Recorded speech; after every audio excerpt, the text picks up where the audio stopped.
Magandang hapon sa ating lahat. Salamat sa Diyos sa hapon na ito na tayo makapakinig ng kanyang salita. Ayan, medyo natin ayusin. Tayo sandaling manalangin.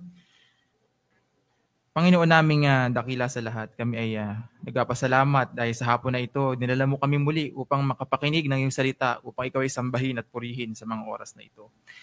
Alam namin na mayroon ding mga antok, kaming nararanasan, may kapaguran, may alalahanin. Ngunit tulungan mo kami na ang lahat ng ito ay mawala.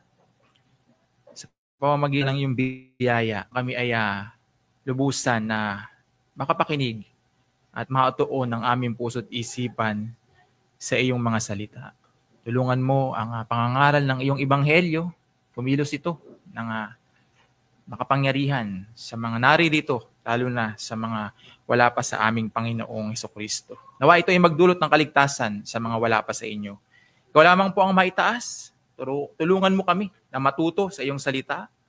Magkaroon ito talaga ng bunga, amin itong malakaran sa tulong ng iyong biyaya. Ikaw po ang patuloy na mapapurihan, maitaas sa hapon na ito sa pangalan ni Jesus. Amen. Nung nakaraang 2 linggo, binuksan natin ang pag-aaral sa aklat ng unang Tesalonika. Bagamat nasabi ko noon na 4 na punto ang ating tatalakayin, ngunit 2 lamang ang ating natalakay sa kadahilanan na ayaw naman natin itong madaliin at ayaw din natin maghabol sa oras. Sa hapon na ito, nais ko sanang ituloy ang 2 punto na ating naiwan, ngunit 1 punto lamang ang ating matatalakay sa hapon na ito.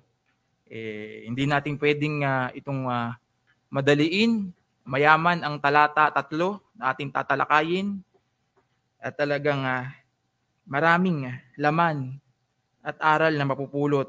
At kaya minabuti ko na pag-aralan natin sa hapong ito. So ating muling buksan ang unang aklat ng Tesalonika, Kabanata 1. Muli nating basahin ang mga talata 1 hanggang 4. So 1 Thessalonians chapter 1 verse 1 hanggang 4. Sinasabi ng salita ng Diyos, si Pablo at sina Silvano at Timoteo sa iglesia ng mga taga Tesalonika, na sa Diyos Ama at sa Panginoong Hesukristo, sumainyo nawa ang biyaya at kapayapaan. Nagpapasalamat kaming lagi sa Diyos dahil sa inyong lahat na tuwing ay binabanggit namin kayo sa aming mga panalangin. Verse 3, aming inaalala sa harapan ng ating Diyos at Ama ang inyong gawang mula sa pananampalataya, pagpapagal sa pag-ibig at katatagan ng pag-asa sa ating Panginoong Hesukristo, yamang aming nalalaman, mga kapatid na minamahal ng Diyos, ang pagkahirang sa inyo. So, kung ating babalikan at ating muling tatalakayin, ang iglesia ng Tesalonika ay nasimulan dahil ginamit ng Panginoon sila Apostol Pablo, sila Silvano, nakilala din natin na Silas, at ang batang si Timoteo. Sila ay ginamit ng Panginoon upang mangaral ng ebanghelyo sa lugar ng Tesalonika at nangyari nga na matatag ang iglesia doon. 3 linggo lamang silang nanatili doon. 3 Sabat silang nangaral ng ebanghelyo. At ating mababasa ang kabuuan na nito sa mga Gawa, chapter 17. Nadaanan natin yan noong nakaraan. At alam natin ang pinagdaanan nila Apostol Pablo at ang kanilang pangkat. Hindi ito naging madali. Sila'y unyusig, sila'y sinaktan, at sila'y pinaratangan ng panggugulo. Ngunit sa kabila ng mga ito, atin din nalaman na sila'y hindi natinag upang ipagpatuloy na ipalaganap at ipangaral ang Ebanghelyo ni Kristo. Saan man dako sila dalhin ng Diyos.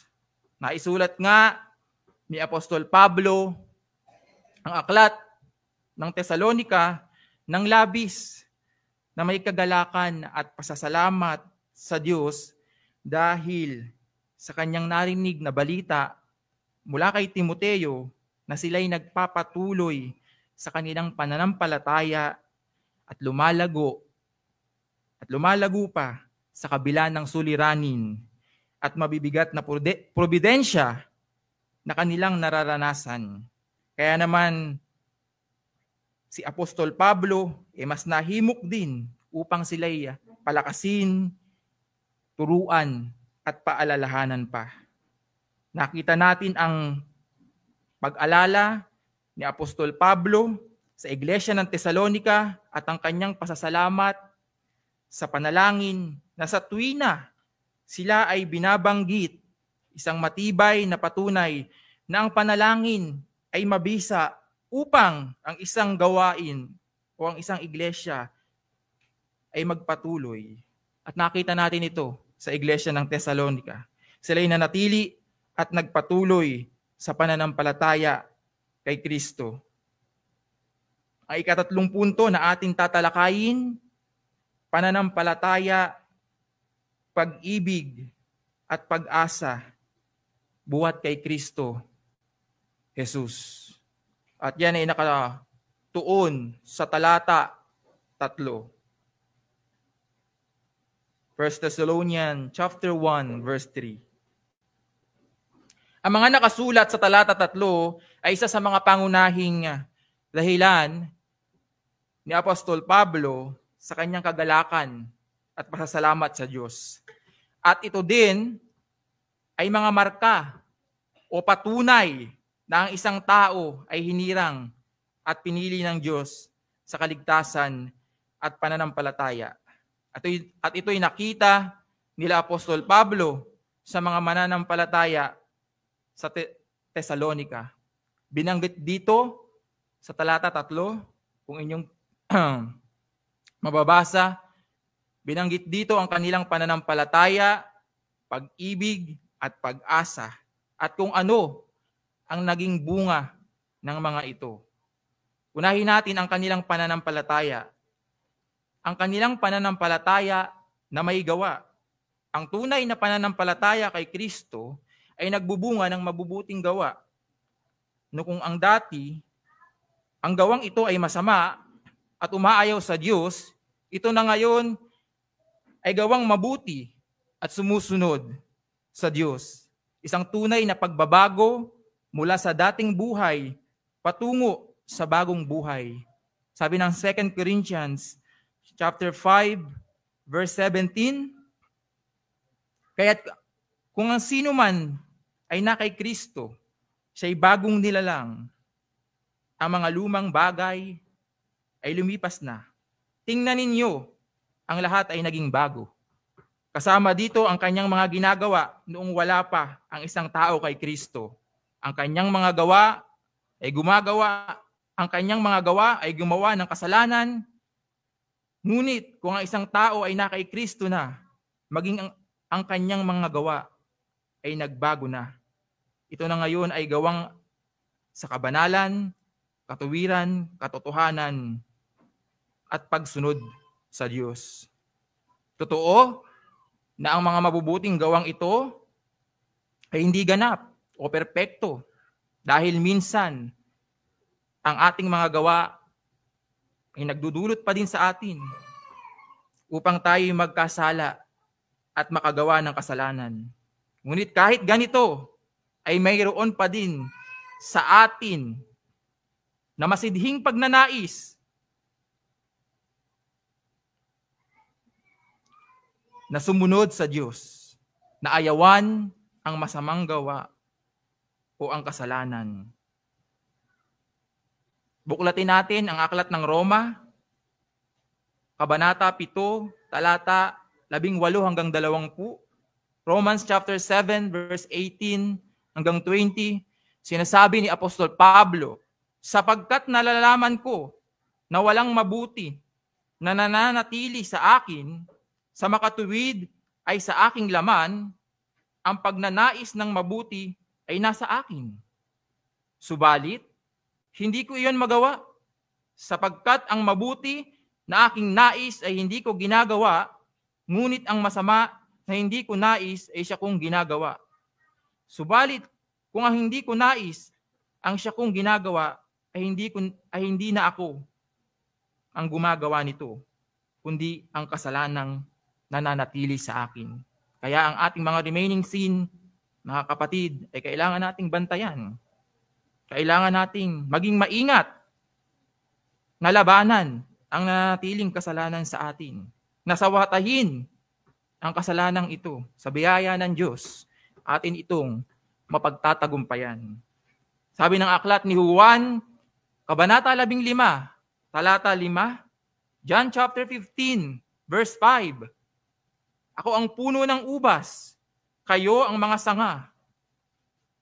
Ang nananatili sa akin at ako'y sa kanya, at siya'y nagbubunga ng marami, sapagkat kung kayo'y hiwalay sa akin, ay wala kayong magagawa.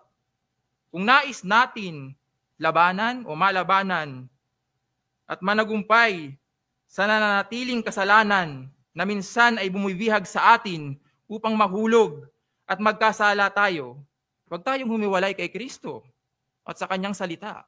Ito ang ating mabisang sandata laban sa kasalanan. At ito ang patunay at natunghayan nila Apostol Pablo sa mga mananampalataya sa Tesalonika. Tunay na may pagbabago sa kanilang buhay, tunay na ang kanilang pananampalataya ay may bunga ng mabubuting gawa. Sapagkat hindi lamang sila ang nakakita nito.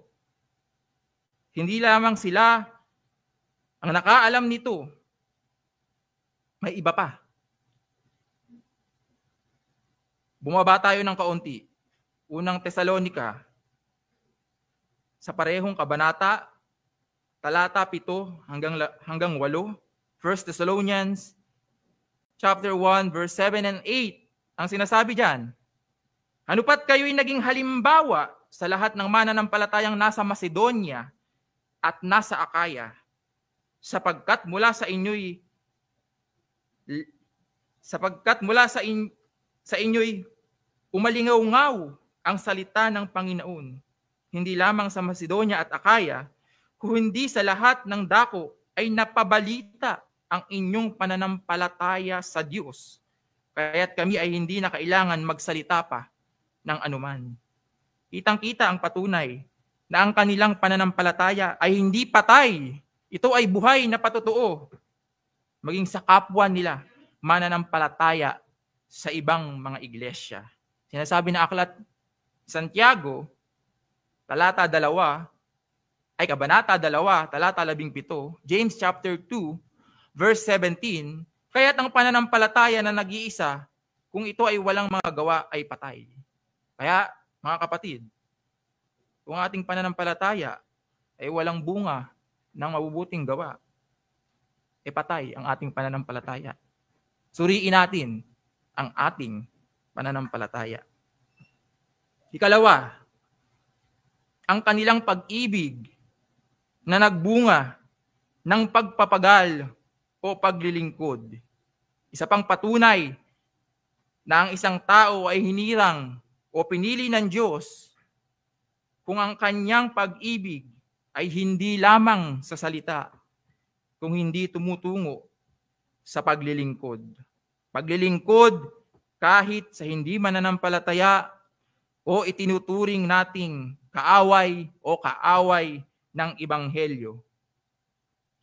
Mateo, kabanata 5, talata 44. Matthew chapter 5, verse 44. Ngunit sinasabi ko sa inyo, ibigin niyo ang inyong mga kaaway at idalangin ninyo ang umuusig sa inyo. Malinaw ang sinasabi dito. Ibigin ang ating mga kaaway at idalangin ang sa atin ay umuusig. So bilang paglilingkod sa mga wala pa sa Panginoon, ang ating paglilingkod sa kanila ay ipanalangin sila. Sila ay bahagian ng salita ng Diyos. Galatians chapter 6 verse 10, kaya't habang may pagkakataon, gumawa tayo ng mabuti sa lahat, including the unbelievers. Ngunit tuloy na natin, lalong-lalo na sa mga kabilang sa sambahayan ng pananampalataya, ang ating mga kapatiran. Paglilingkod sa ating mga kapatiran dahil sa ating pagmamahal sa kanila. 1 Thessalonians chapter 4 verse 9 and 10. 1 Thessalonians chapter 4 verse 9 and 10. Ganito ang sinasabi ng salita ng Diyos. Ngunit tungkol sa pag-iibigan ng magkakapatid ay hindi ninyo kailangan na kayo'y sulatan ng sinuman, sapagkat kayo man ay tinuruan ng Diyos na mag-ibigan sa isa't isa. At katotohanang ginagawa ninyo ang gayon sa lahat ng kapatid na nasa buong Macedonia. Ngunit aming hinihiling sa inyo, mga kapatid, na higit pa rito ang inyong gawin. Kung ating makikita, labis na pag-ibig ng mga mananampalataya sa Thessalonica, hindi lamang sa kapwa nila kapatid, sa kanilang iglesia, maging sa buong Macedonia, sa lahat ng mga mananampalataya, ang kanilang pag-ibig na nagdudulot ng paglilingkod ay labis-labis sa kanila. Ang sabi dito, hindi ninyo kailangan na kayo'y sulatan ng sino man. Ni walang sumulat, ni walang nagsabi sa pag-ibig na tayo sa Thessalonica. Ngunit ang Diyos ang nagturo sa kanila na mag-ibigan sa isa't isa. At kanila itong ginagawa sa lahat ng mga kapatid sa buong Macedonia. Unang Pedro, kabanata 1, talata 22, 1 Peter chapter 1 verse 22, ngayong nilinis na ninyo ang inyong mga kaluluwa sa pamamagitan ng inyong pagsunod sa katotohanan, kaya't kayo'y may tunay na pag-ibig sa isa't isa. Mag-ibigan kayo sa isa't isa ng buong alab mula sa dalisay na puso. So, baka isipin niyo, sa talata 22, ang naglilinis tayo, ang ating mga sarili. Ang tinutukoy kasi dito sa talata na ito patungkol sa pagpapabanal, sa ating sanctification. So sa ating sanctification, we have the responsibility na meron tayong gagawin para tayo mapaging banal. At ito pa din ay isa tulong at biyaya ng ating Diyos. Sa wikang Griego, dalawa ang ibig sabihin ng salitang work o gawa. Una ay ang ergon, na ang ibig sabihin ay maybe pleasant and stimulating, o yung mga gawain o trabaho na nagbibigay sa atin ng kasiglahan o kaaya-ayang bagay dahil lagi natin itong ginagawa. O sanay na tayo na ito yung ginagawa. Kaya ito madali na lamang sa atin at kabisado na natin. Subalit mayroong isa naman, ang ibig sabihin ay kopos, an arduous, wearying kind of toil done to the point of exhaustion. So ito, isang mahirap, nakakapagod na uri ng pagbabagal. Hanggang sa maramdaman mo na hapong-hapo ka na o pagod na pagod. Yung hapong-hapo, kasabihan ng mga matatanda malalim na Tagalog yan. Yung hapong-hapo, pagod na yun. Parang wala ka ng kagana-gana pa. Parang hinang-hina ka na. At ito yung labor o pagpapagal na tinutukoy dito sa verse 3, pagpapagal o paglilingkod sa pag-ibig. Dahil hindi madaling maglingkod sa hindi mananampalataya. Madalas, kahit gawan natin sila ng mabuti, paglingkuran natin sila, may masasabi at masasabi pa din sila sa atin. May pintas pa rin tayong maririnig sa kanila. Ngunit kailangan natin gawin dahil ito ang inuutos ng salita ng Diyos. Hindi madaling paglingkuran ang kapatiran. Minsan yung iba, ayaw ng tinutulungan o pinaglilingkuran o tumatanggi. Isa ito sa nakakalungkot na katotohanan at maging paalala sa atin na kung tayo'y tinutulungan at nais paglingkuran ng kapatiran, huwag nating tanggihan. Bagkus tanggapin natin at magpasalamat tayo at purihin natin ang Diyos dahil ito ay patunay na kanila tayong iniibig. At idalangin natin na tayo man din ay maging ganito, na palaguin din tayo ng Diyos, na tulungan din tayo na paglingkuran ang mga kapatiran. Sabi ng Matthew chapter 20, verse 28. Mateo, kabanata 20, talata 28.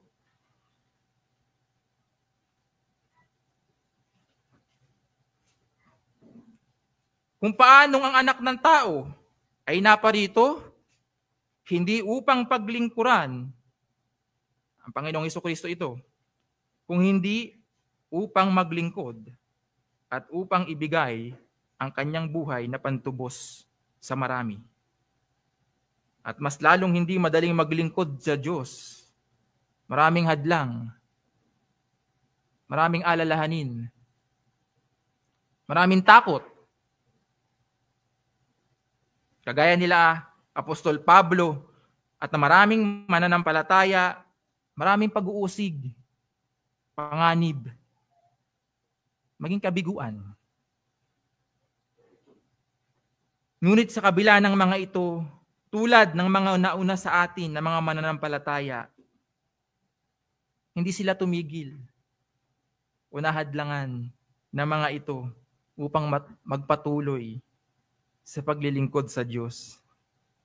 At mas lalo pang nag-alab ang kanilang damdamin dahil sa pag-ibig nila kay Kristo. Kung ating babalikan at nais ko ring idagdag sa inyo, nung nagsimula ang second missionary journey ni Apostol Pablo, kasama si Silas, puro pasakit, puro kapighatian ang kanilang naranasan. Unang-una dito, nagpunta sila sa Philippi. Sila din ay inusig doon, sinaktan, kinulong pa. Pagkatapos nilang mangaral sa Philippi, sila ay nagtungo sa Thessalonica. At gano'n na naman ang nangyari. Hindi rin naging maganda ang pag-welcome sa kanila ng ilang doong mga tao. Hindi ko maisip yung Tagalog ng welcome. Parang nawalan ako ng Tagalog. Ano ba ang Tagalog ng welcome? Ha? Ayun, pagtanggap. Salamat. Hindi naging maganda ang pagtanggap sa kanila doon. Sila din inusig din. Sinaktan. Pinaratangan ng panggugulo at pinalayas hanggang sila ay nakarating sa Berea. May sandaling pamamahinga. Dahil sa Berea, naging maganda ang pagtanggap. Talagang tinanggap doon ng mga tao, ng mga mananampalataya, ang ebanghelyo. Diba? Nang may kagalakan, nang may pagsusuri. Hindi pa rin dito natigil. Yung mga taga Thessalonica, nagtungo doon, pumunta doon, sinundan sila. Hindi pumayag. Ayaw pumayag na maipangaral ang ebanghelyo ng Panginoong Hesukristo. So sila din talagang pinalayas. So nagtungo. Kailangan nila magtungo sa Atenas. At sa Atenas, panibagong hamon. Napakaraming Diyos-Diyosan. Nadatnan si Apostol Pablo. Di ba?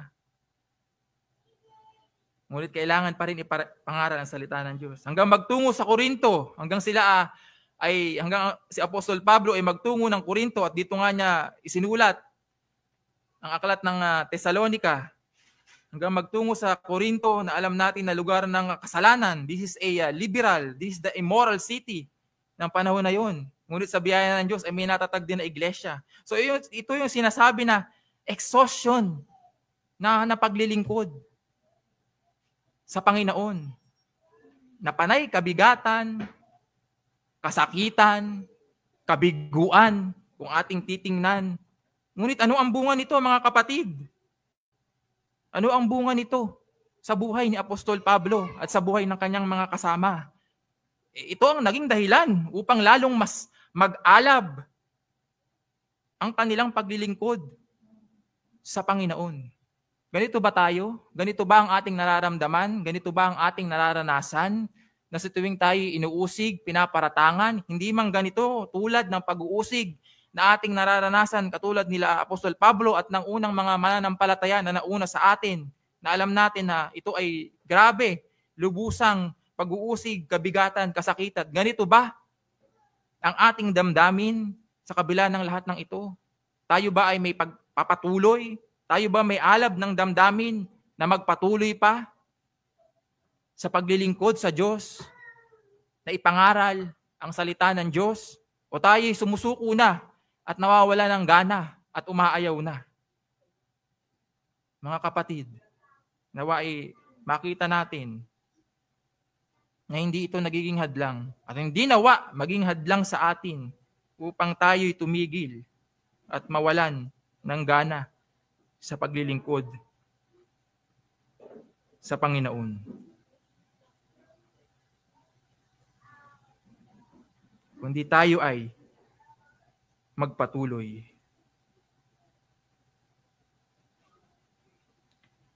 Unang Korinto, Kabanata 15, talata 58. 1 Corinthians chapter 15, verse 58. Sinasabi ng salita ng Diyos, kaya, mga kapatid kong minamahal, kayo'y maging matatag, hindi nakikilos na laging sagana sa gawa ng Panginoon.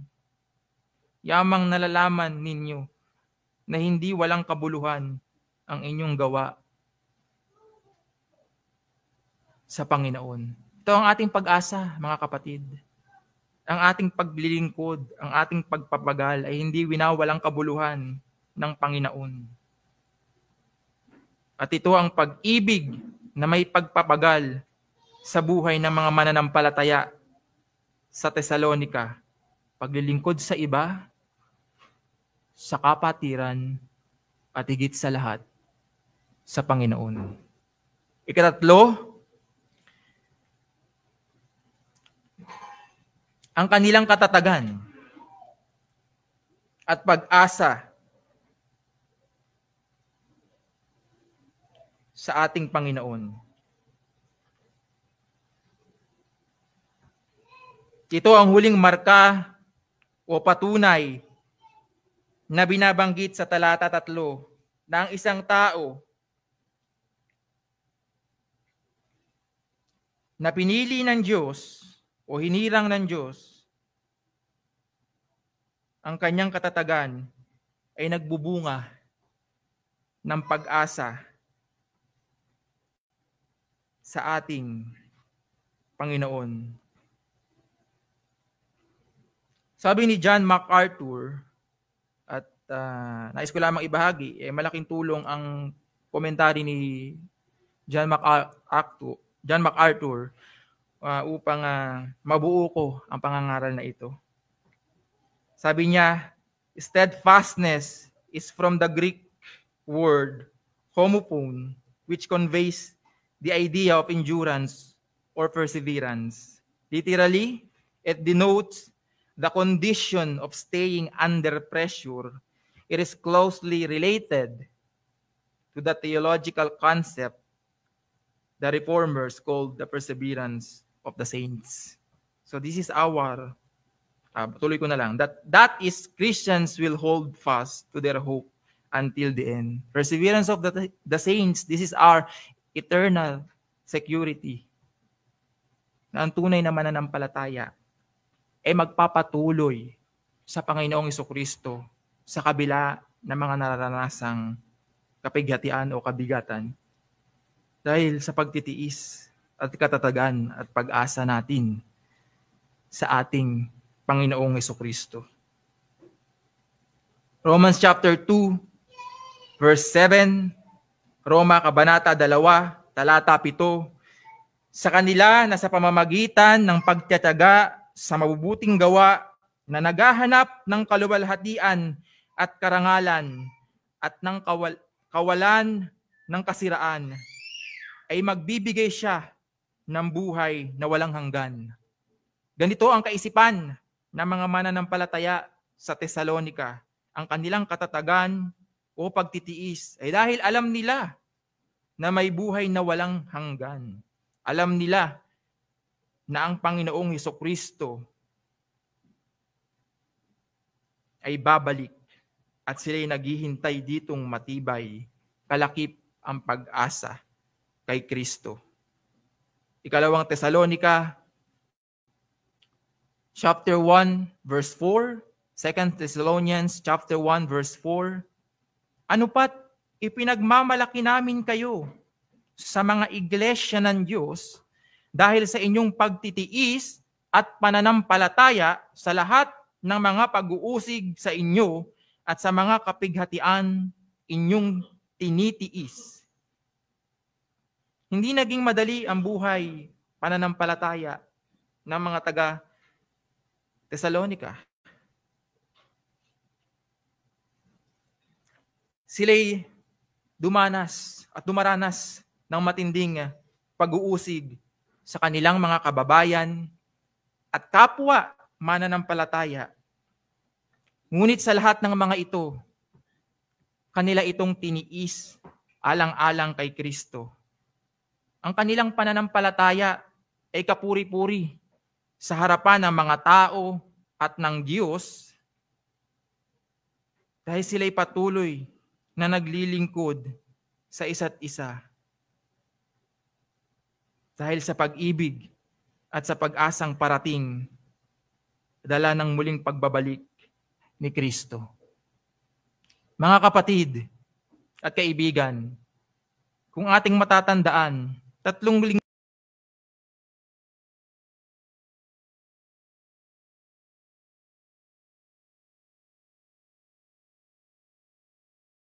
umalis dahil nga sa nararanasan nilang matinding pag-uusig. Bagamat kalaunan ay nagtungo doon si Timoteo upang sila'y pasiglahin at patibayin, ngunit nauna muna silang naiwan. Walang kasama at wala sa kanilang mangunguna, gagabay, tutulong, at magtuturo.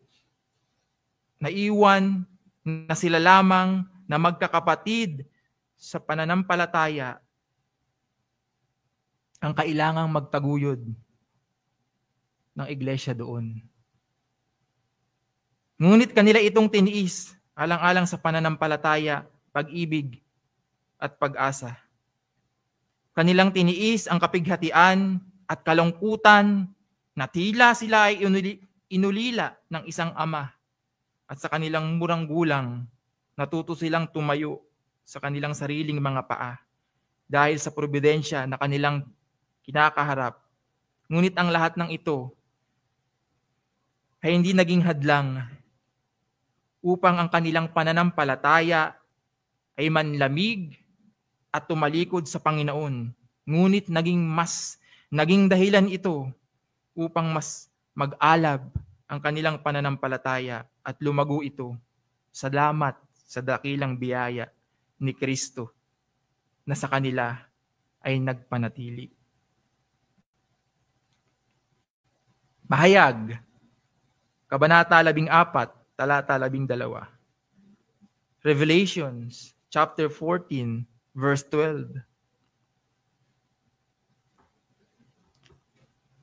Narito, ang panawagan para sa pagtitiis ng mga banal, sa mga tumutupad sa mga utos ng Diyos at humahawak ng matatag sa pananampalataya ni Jesus. Ito ang ating katiyakan, mga kapatid. Tinatawagan tayo sa pagtitiis habang tinutupad natin ang mga utos ng Diyos. Panghawakan nating matibay ang ating pananampalataya. At walang dahilan upang mawalan tayo ng pag-asa sa Panginoong Jesucristo. Siyang matibay na bato ng ating pananampalataya, ang tanging pag-asa.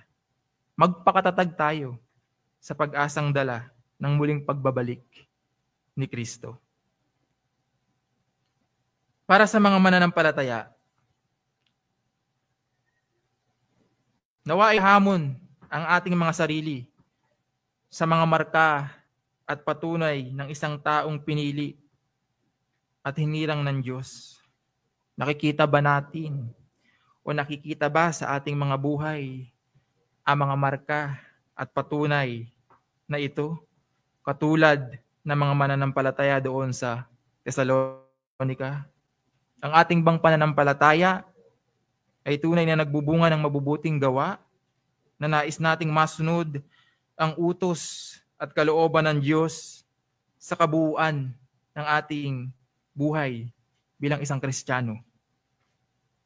Tayo ba ay tunay na binago ng Diyos?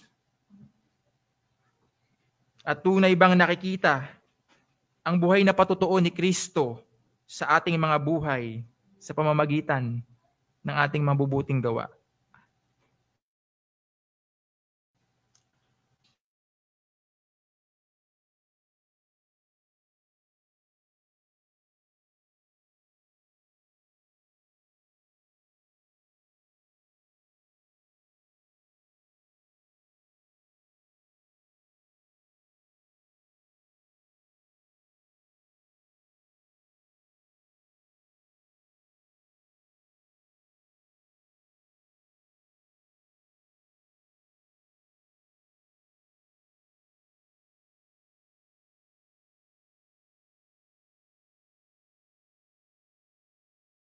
Minamahal ba talaga natin ang ating mga kapatid sa pananampalataya?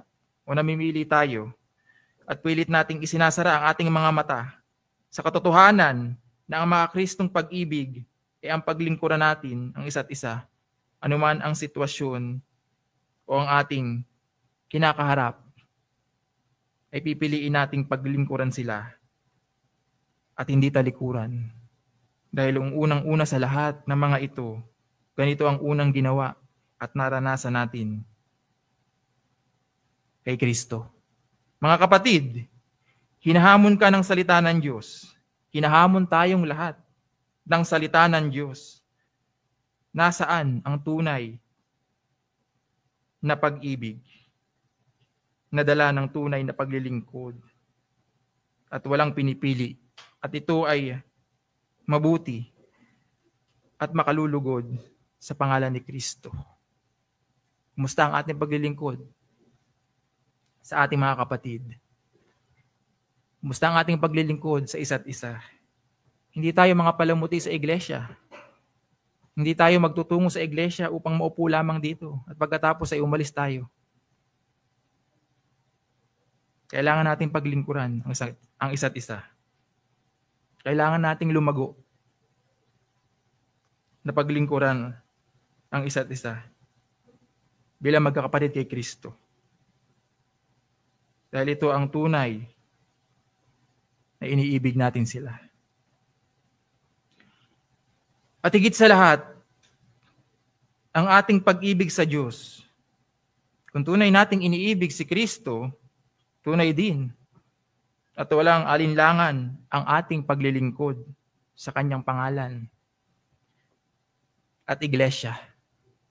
Nasa ang antas na tayo ng paglilingkod kay Kristo? Nasa baitang pa din ba na lagi na lamang nagrereklamo? May dahilan, may alinlangan at takot? O nasa antas na tayo na handang ibigay ang lahat-lahat kahit tayo'y walang-wala na. Kung maayos at seryoso ang kalagayan ng ating paglilingkod kay Kristo, walang duda, mga kapatid, walang pag-aalinlangan na ito'y mahahayag kung paano tayo sa kanyang iglesia at mga kapatid natin sa pananampalataya. Ang pinakamataas na antas ng paglilingkod sa Diyos ay ang pag-aalay natin ng ating buhay sa kanyang iglesia at kay Kristo na siyang unang gumawa nito. Ang ating katatagan at pagtitiis sa kabila ng ating nararanasang kabigatan o mga pag-uusig dahil sa pagsunod natin sa Panginoong Jesucristo.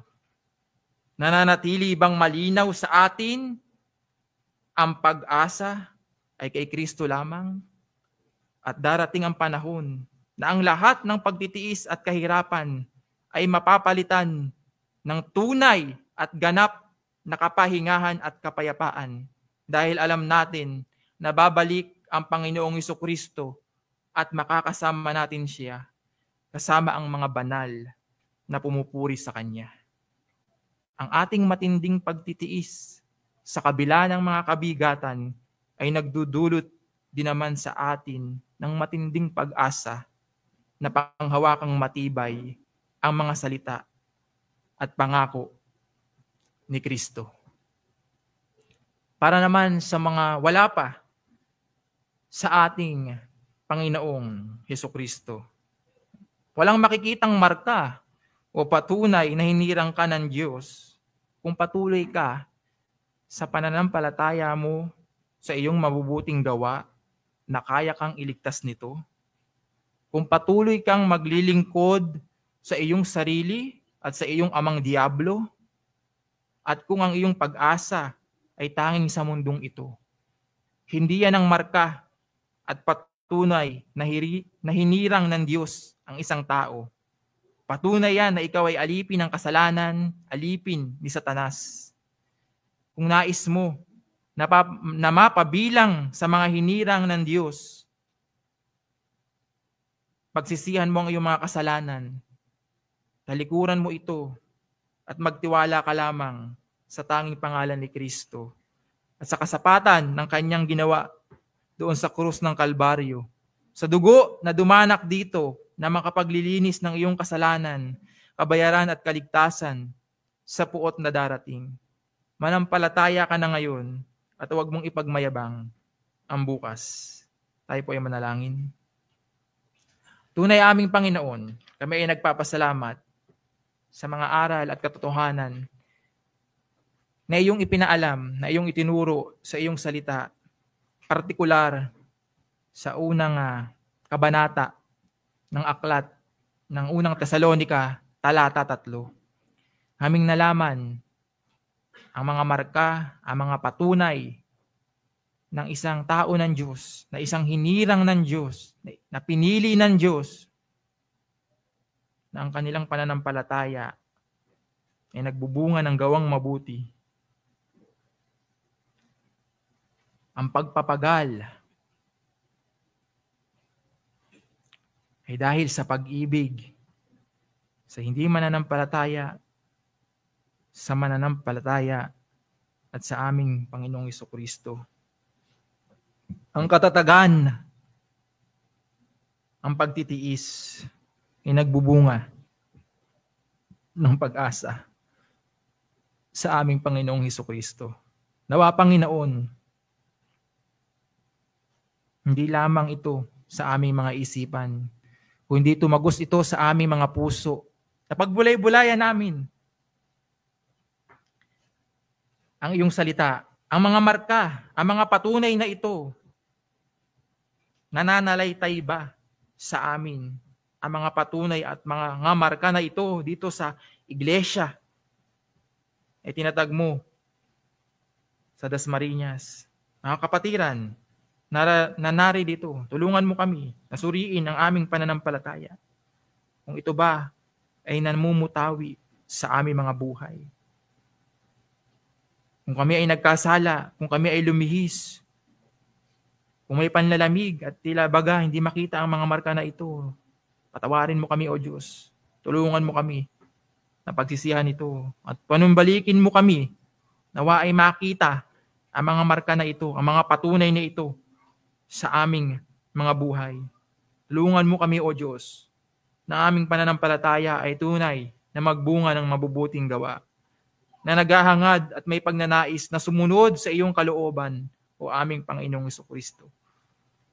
Turuan mo kami na kami ay maglingkod. Paglingkuran namin ang isa't isa bilang magkakapatid sa Panginoong Jesucristo, bilang tanda ng aming pagmamahal sa kanila. At higit sa lahat, tulungan mo kami na paglingkuran ang aming Panginoong Jesucristo. Dahil siya ay aming iniibig ng lubusan, palaguin mo kami, O Diyos, sa lahat ng mga ito. At nawa, nahamon kami sa mga marka at patunay na ito na aming tinalakay. Sa aming mga kaibigan, nawa nakita nila ang kanilang kasalanan, ang marka ng kasalanan, ang marka ng pagre-rebelde, ang marka ng pag-ayaw sa Diyos. Nawa, O Diyos, kaawaan mo sila. Hipuin mo ang kanilang mga puso. Baguhin mo sila. Gaya na kung paano mo kami iniligtas at binago. Naranasan ito, nawa ng aming mga kaibigan, mga kasama sa aming kalagitnaan. Maranasan nila ang kaligtasan na nagmumula sa aming Panginoong Jesucristo. Tulungan mo kami sa mga oras na ito, sa pagpapatuloy ng nalalabi pang mga oras, kami man ay may mga pagsasama, may mga fellowship kami, O Diyos, may mga pag-uusap. Tulungan mo kami na salita mo at Panginoong Jesucristo ang maitaas lamang sa lahat ng mga ito. Ingatan mo kami at dalhin mo kami ng ligtas sa aming mga tahanan. At kung loobin mo, ibalik mo kami muli dito, sunod na linggo, upang muling sumamba, purihin ka, at makapakinig ng iyong masalita. Salamat sa iyo ang pinakamataas na papuri. Sa pangalan ni Jesus, Amen.